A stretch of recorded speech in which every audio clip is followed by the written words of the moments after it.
Hello there, it's Allison from Sewing in Trifocals. And instead of sewing underwear this week, I am getting back to that quilt that I started in 2002 that I mentioned a few videos ago. So after finally pulling the quilt out of the plastic bag it had been sitting in for umpteen years, I pulled it out another time and I took a look at it, and it turns out that the back is simply whip stitched together. So it's actually really pretty easy to make. After you sew the top together and you make a quilt sandwich with padding in between, and you then are going to sew one top to the other top with a regular sewing machine seam, and then on the back here it's just whip stitch, and so it's a lot less complicated than I thought it was going to be. So anyway, about 15, 16 years ago, apparently I ran out of thread right before I got to the end of whip stitching one of these squares together. I have 3 completed quilt sandwiches that are stitched together, and it looks like from the bag that I had made enough tops and bottoms for many more quilt sandwiches. So I think I might even be able to make a queen-size quilt. Unfortunately, I didn't leave myself a note as to how big a quilt I was going to make, but to the best of my recollection, I think I was going to make a queen-size quilt, and I might as well, especially if so many of the tops and bottoms have already been cut out. And the really fun part, the part I like the best, the sewing part, is what I would mostly be doing to put this back together.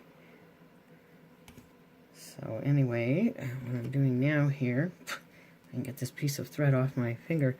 I like to use paraffin wax instead of beeswax on my thread because it's a little bit slipperier and helps the thread get through a little bit better, even though traditionally people wax their thread with beeswax. I just kind of discovered this by accident because I have a lot of tea lights in case the power goes out, as it occasionally does here when we have a windy rainstorm here in Laguna Beach, which we had twice last winter. The power goes out for about 5 hours, and so these little paraffin tea lights come in handy. So what I'm doing right here is I'm just taking this and just a whip stitch. You don't really have to be too fancy about this. Nobody's looking at the bottom anyway. I think I'm actually going to take the pin out because it looks like I did kind of overlap it a little bit. You can see here many moons ago, for some reason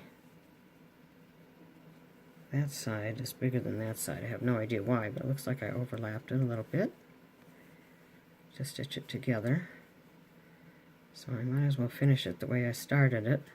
I do wish I finished this in 2002. While I still remembered what I was doing, I had to comb way back into my memory bank to remember what I did. Well, apparently I didn't tie a very good knot. So hang on a minute. Okay, so now I'm tying a bigger, fatter knot. It went right through the fabric. That's not exactly what I had in mind. But I am really looking forward to all the steps required to complete this stack and whack quilt. Like I said, it looks like I did all the cutting and a lot of the piecing together with the sewing machine 16 or so years ago. And then I forgot I owned this project, and it sat in the closet for many, many years, protected from any smog or bad weather or anything, until I found it again. So I would say, okay, I'm going to guess here. It looks like, here we go. One side of the quilt is one, let's see here. It is 5, 6,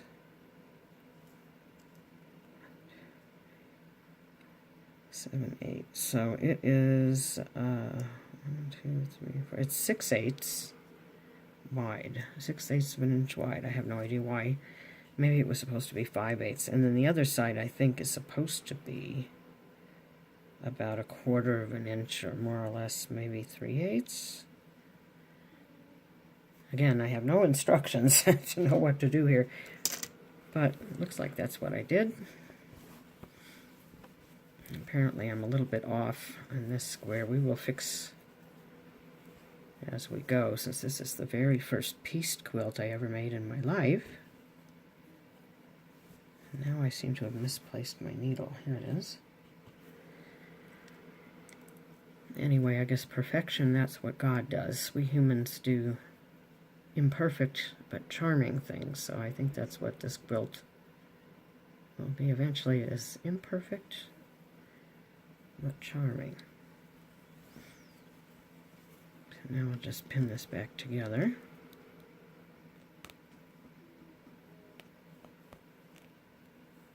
I guess the moral to this story is, if you think that you will remember something if you stop working on it and then start again 16 years later, you might be wrong.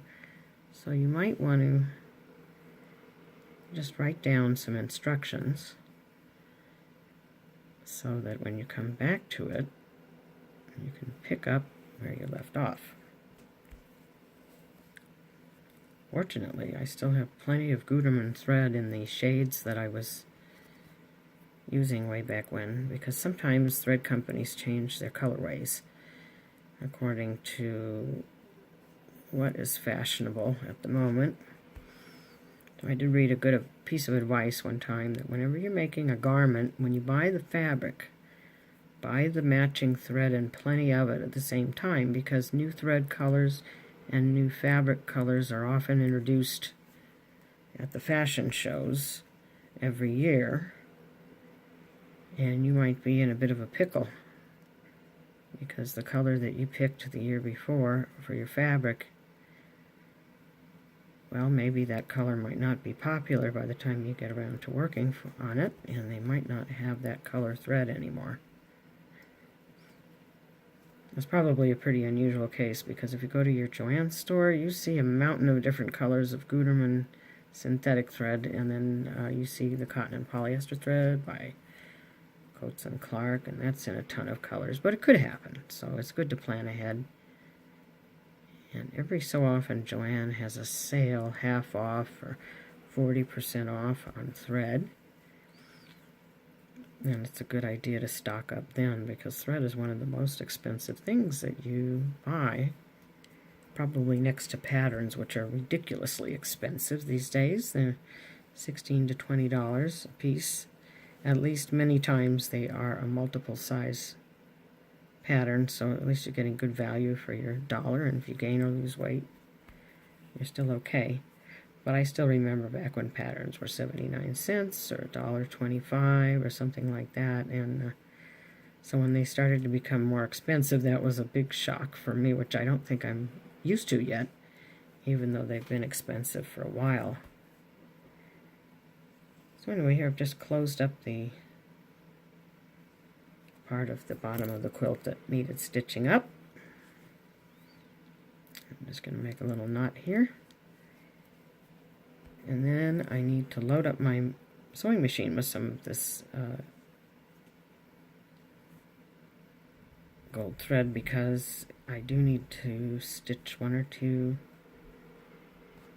quilt sandwiches to the ones that already have been stitched together.